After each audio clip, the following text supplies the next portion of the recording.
안녕하세요, 크리스토커입니다. 오늘은 캐나다 은행 계좌 개설에 대해서 얘기해 볼 건데요. 일단 캐나다 은행은 크게 RBC 로열뱅크, TD뱅크, BMO, 스코샤뱅크, 그리고 유일하게 캐나다에 들어온 한국은행이 KEB 하나은행이 들어와 있어요. 네, 그리고 어카운트를 개설해야 되는데 여권, 비자, 주소지, 그 다음에 연락처 이렇게 4가지가 필요하고요. 계좌 종류는 2가지로 구분할 수 있어요. 체킹 어카운트랑 세이빙 어카운트가 있어요. 쉽게 말하면 체킹 어카운트는 입출금 통장이에요. 넣었다 뺐다 돈을 수시로 입출금할 수 있는 입출금 통장이고, 그리고 세이빙 어카운트는 저축용 통장이에요. 저축용 통장은 돈을 저축을 해서 오랫동안 이자를 받을 수 있는 그런 계좌예요. 여기는 한국이랑 다른 점이 있어요. 계좌 유지 수수료라고 보관료를 받는데, 은행 입장에서 내가 너 돈을 보관을 해줬으니까 그거에 대한 수수료를 달라 해서 받는 게 계좌 유지 수수료예요. 계좌 유지 수수료가 체킹 어카운트에는 발생을 하는데 세이빙 어카운트에는 발생을 하지 않아요. 하지만 세이빙 어카운트에 돈을 넣어놓고 만약에 입출금을 했다, 그럼 거기에 대한 수수료가 붙어요. 그래서 입출금을 많이 한다, 그러면 체킹 어카운트를 사용하시고, 입출금을 많이 하지 않고 돈을 오랫동안 넣겠다, 그러면은 세이빙 어카운트에다가, 참고로 캐나다 은행들은 계좌 유지 수수료를 전부 다 받고 있어요. 하지만 유일하게 안 받는 은행이 있죠. 바로 KEB 하나은행인데요. 여러분이 계좌 유지 수수료 나가는 게 아깝다 하시면은 KB 하나은행, 한국은행을 사용하시면 되세요. 여기에는 한국 직원분들도 계셔서 한국어로 상담 가능. 그리고 또 하나, 여러분 프로모션 할 때가 있어요. 1년에 한 번씩 캐나다 은행에서 프로모션 할 때가 있는데, 이 프로모션에 아이패드 또 스마트폰 이런 거를 거의 무료 아니면은 50%로 증정하는 프로모션이 있어요. 그래서 계좌를 오픈을 하면 선물들을 받을 수 있어요. 참고로 모든 ATM 기계에서 $300로 캐시를 뽑으면 $20로 나오고, 그리고 $300를 초과해서 캐시를 뽑는다 그러면 $50짜리가 나와요. 여러분이 필요에 맞게 뽑으시면 되세요. 여러분, 처음에 캐나다에 오시면 신분증을 만들어야 되는데, 신분증으로 쓸 수 있는 게 여권, 운전면허증, ID카드 이렇게 3가지를 신분증으로 쓸 수 있어요. 근데 여권은 매번 가지고 다니면 되게 번거롭고 분실하면 이제 위험하니까 운전면허증 그리고 ID카드 이 2개를 신분증으로 가장 많이 사용해요. 먼저 운전면허증을 만들려면 일단 한국 운전면허증이 필요해요. 그리고 한국에서 많이 올 때 이제 국제 운전면허증 많이 갖고 오잖아요. 요게 뭐 6개월 유효기간이다 이렇게 적어가지고 갖고 오는데, 이게 의미가 없어요 사실. 왜냐면 한국 운전면허증을 직접 갖고 오면 밴쿠버 총영사관에 가가지고 이제 공증받고 요거를 캐나다 운전면허증으로 교환을 할 수 있어요. 일단 준비물은 여권, 비자, 그 다음에 한국 운전면허증, 캐시로 한 10불 정도 가져가시면 되세요. 밴쿠버 총영사관 주소는 요 밑에 제가 달아 드릴게요. 네, 보이시죠? 여기로 가시면 되시고, 영사관에서 공증을 받으셨으면 다음으로 해야 될 일은 요 받은 거를 가지고 ICBC라는 곳을 방문을 하셔야 돼요. 이 ICBC라는 곳은 자동차 보험 또는 이제 자동차 관련 업무들을 처리하는 기관이에요. 이곳에서 공증받은 서류랑 한국 운전 면허증을 여기다 갖다 내시면 BC 면허증으로 교환을 할 수가 있어요. 여기도 준비물이 있는데 여권, 비자, 그 다음에 한국 면허증, 그리고 캐시로 50불 정도. 그리고 한국에서 취득한 지 2년 미만 되는 한국 면허증은 여기서 교환을 하시면 라이센스 N이 발급이 돼요. N 라이센스가 발급이 되니까 최대한 2년이 지난 한국 면허증을 교환을 하셔야지 N 라이센스가 발급 안 되거든요. 이 라이센스에 대해서는 이따 뒤에서 말씀드릴게요. 그래서 반드시 2년이 지난 면허증을 교환하시는 걸 꼭 당부드려요. 반드시 2년이 지난 면허증을 갖고 오셔야 돼요. 그리고 한국에서 올 때 많은 이제 워홀러들이 국제 면허증 발급 받아가지고 오는데, 요게 6개월이라고 돼 있는데 BC주에서는 90일까지밖에 효력이 없어요. 그래서 그냥 빨리 BC 운전 면허증으로 교환하시는 게 좋아요. 교환을 할 수 없거나 또 한국 면허를 못 갖고 왔다 이러면 이제 캐나다에서 면허 시험을 봐야 되거든요. 그 면허를 여기서 따야 돼요. 이게 개빡세요 진짜.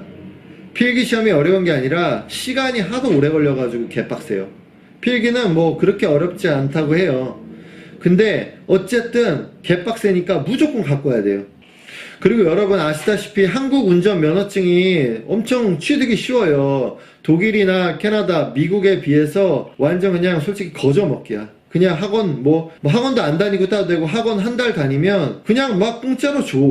그러니까 무조건 꼭 따오시고, 여기서 만약에 BC주 운전면허 취득한다 그러면은 필기시험 50문제 중에 40문제 이상 통과를 하고 그 다음에 시력검사를 받고 그러면은 취득하는 게 아니라 그냥 기본 자격이 주어져요. 그래서 필기시험이랑 시력검사 통과하면 N라이센스를 취득합니다. N라이센스. N라이센스는 2년 유효하거든요. 그리고 요걸 따면 반드시 만 25세 이상의 정규 면허를 소지한 사람이랑 동승을 해야 돼. 그러니까 너무 번거로워요. 그러니까 완벽한 면허가 아니죠. N 표시된 스티커를 반드시 차에다 붙이고, 이거 붙이면 좀 쪽팔려 사실. 뭐 초보 운전 이렇게 한국에서 붙이는 거랑은 차원이 달라. 끝이 아니니까. 그리고 이 면허를 받고 12개월 후에 도로주행 시험을 볼 수 있는 자격이 생겨. 그러니까 또 도로주행 시험을 보고, 그리고 요 시험을 통과하면 운전면허증을 받는데, 요게 또 N 라이센스에 N. 아까는 L이었고 요번엔 N. 그래서 24개월간 2년간 이 N 스티커를 차에다 빡 붙이고 다녀야 돼. 그리고 승객은 한 사람만 태울 수 있어. 이래서 어떻게 하냐고. 운전을 리미트가 너무 많이 되잖아. 그리고 2년 후에 2차 도로주행 시험을 합격을 하면 그때 완벽한 정규 면허를 취득할 수 있어. 그러니까 이게 3년이 걸려. 3년이 면허증 따는데. 그러니까 거의 3년 투자해야 되니까 필기시험 합격, 시력검사 합격, 그 다음에 제한된 자격의 운전이지. 요거 1차, 2차 도로주행 시험을 보고 운전면허를 따는 거야. 와 미쳤다 진짜. 이거 개빡세네. 이거 나도 그냥 한국 가서 이제 면허시험 봐가지고 면허 딴 거 갖고 와서 교환했는데, 그냥 한국에서 따갖고 와갖고 바로 교환해버리면 이런 거 싹 다 필요 없어요. 그러니까 반드시 한국 운전면허로 교환하시고, 근데 이제 한국에서 가지고 온 운전면허증 여기서 BC 운전면허증으로 교환하면 다시는 돌려받을 수 없어요. 그냥 완전히 그냥 교환하는 거야. 한국에서 다시 재발급을 받아야 되니까 요거 꼭 기억하시고요. 두 번째로 아이디카드인데, 요거는 비교적 발급받기가 쉬워요. 요것도 ICBC에 방문을 하셔서 발급을 받으시면 되는데, 준비물은 여권, 비자, 그리고 캐시 50불 정도 여유롭게 준비하시고, 만약에 운전면허증 발급이 어렵다, 그리고 운전도 안 한다, 그러면은 그냥 ID 5년짜리 발급 받으시는 게 훨씬 나으세요.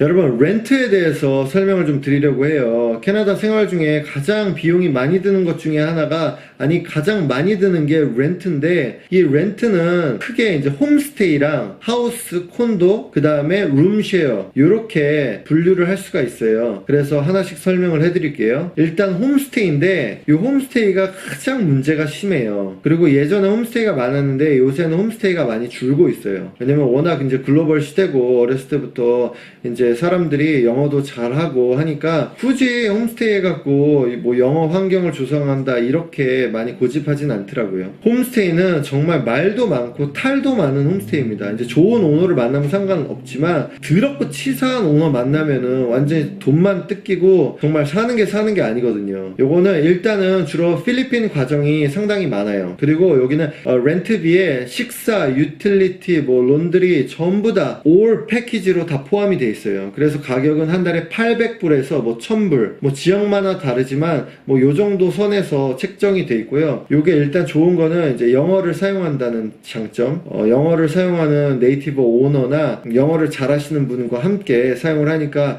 영어 환결에 노출이 되겠죠. 다른 나라 문화 체험도 할 수 있고, 좀 룰이 까다로우면 이게 상당히 스트레스 받거든요. 그리고 또 음식이 안 맞아. 그러면은 그것만큼 고통스러운 게 없거든요. 그러면 이제 홈스테이 그만두고 한 달, 두 달 하고 뭐 이제 딴 데 집 구하거나, 정말 신중하게 고르셔야 돼요. 정말 한 번 더 말씀드리지만 별로 추천은 드리진 않아요. 네, 그리고 좀 많이 사용하는 대중적인 렌트 방법 중에 하나는 이제 하우스 콘도 렌트인데, 지하 전체 아니면 1층 전체 이렇게 렌트 해갖고 남의 간섭 받지 않고 이제 뭐 자유롭게 살 수 있는 방식이죠. 이게 아파트는 빌딩 컴퍼니가 매니지를 하거든요. 그래서 어느 정도 룰이 있어요. 그것만 지켜주면 그 안에서 내가 뭘 하든 별로 이렇게 간섭은 안 해요. 그 대신 비용이 좀 통으로 빌려야 되니까 감안하시고, 콘도의 경우는 이제 각 유닛의 오너가 따로 있고 그 오너가 직접 렌트를 주거나 아니면은 렌트 할 사람한테 오너가 렌트를 해서 그 렌트 받은 사람이 다시 서블렛, 그러니까 한국식으로 말하면 전전세를 주는 거죠. 이제 콘도의 경우에는 빌딩 스트라타 규정이 이제 세세하게 정해져 있어요. 빡센 데가 많아요. 그런 데는 서블렛을 하기가 좀 어렵다고 해요. 네, 그래서 아파트랑 콘도의 좋은 점은 이제 유닛을 통으로 렌트하기 때문에 자기의 프라이버시가 좀 이제 존중받을 수 있고 법적으로서 이제 보호를 받을 수 있죠. 근데 좀 안 좋은 건 보통 1년 단위 계약이거든요. 그래서 이제 워홀러나 유학생들은 좀 이제 금전적으로 부담이 되죠. 그리고 워홀러는 비자가 1년짜리잖아요. 그래서 보통 많이 하지 않아요. 그리고 또 가구도 구입해야 되고 각종 유틸, 하이드로, 뭐 인터넷 비용 이런 거 다 부담해야 되기 때문에 서블렛으로 가장 많이 들어가죠. 네, 그리고 룸쉐어나 룸렌트가 있는데 이게 아까 서블렛으로 들어가는 워홀러들이 가장 많이 하는 방법이에요. 개인이 정식으로 이제 계약을 해서 하우스 콘도를 얻기에는 좀 제약도 많고 비자도 1년짜리고 일단 레퍼런스도 필요하고 그리고 수입 얼마나 있는지 영주권자인지 시민권자인지 이런 것들이 다 합쳐져 가지고 그 사람을 이제 판단하게 되거든요. 그래서 사실 워홀러들은 집을 얻기가 힘들어요. 그리고 주인이 까다로우면은 더 힘들고. 그래서 대부분 서블렛, 이 룸쉐어 룸렌트를 주는 사람은 대부분 한국 사람이거나 아니면은 중국 사람, 아시아계의 사람이 가장 많이 해요. 이쪽 외국 사람들은 많이 하지 않아요. 그래서 이게 가장 인기 있는 렌트 방법으로 룸쉐어 룸렌트가 있어요. 그래서 이제 워홀러들이 각 방을 렌트해요. 그래서 여기에 유틸리티도 포함되고 쌀 포함, 그 다음에 유틸리티 하이드로는 포함이 되는데 만약에 얼마 초과하면 n분의 1로 쪼개서 낸다. 이런 식으로 거의 다 비용이 포함이 돼 있어요. 그래서 비용이 최소화돼서 워홀러들한테 가장 인기 많은 방법이에요. 일단 장점은 계약 기간이 없어요. 미니멈 한 달로 계약을 하고 돈을 한 달에 렌트를 내는데 이것도 사실 언제 나간다 하면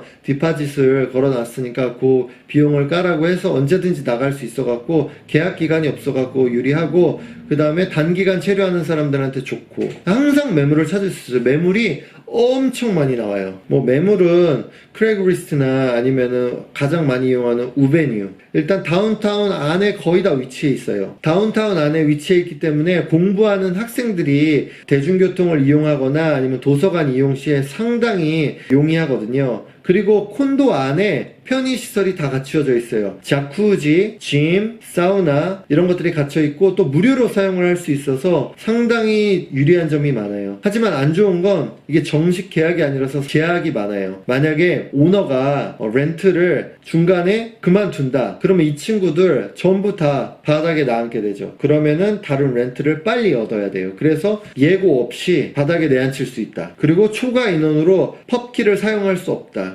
그래서 보통 복사키를 많이 사용하거든요. 그리고 화장실이랑 주방을 공유해야 된다는 불편함, 그리고 가격이 정해져 있지 않아요. 이게 부르는 게 값이에요.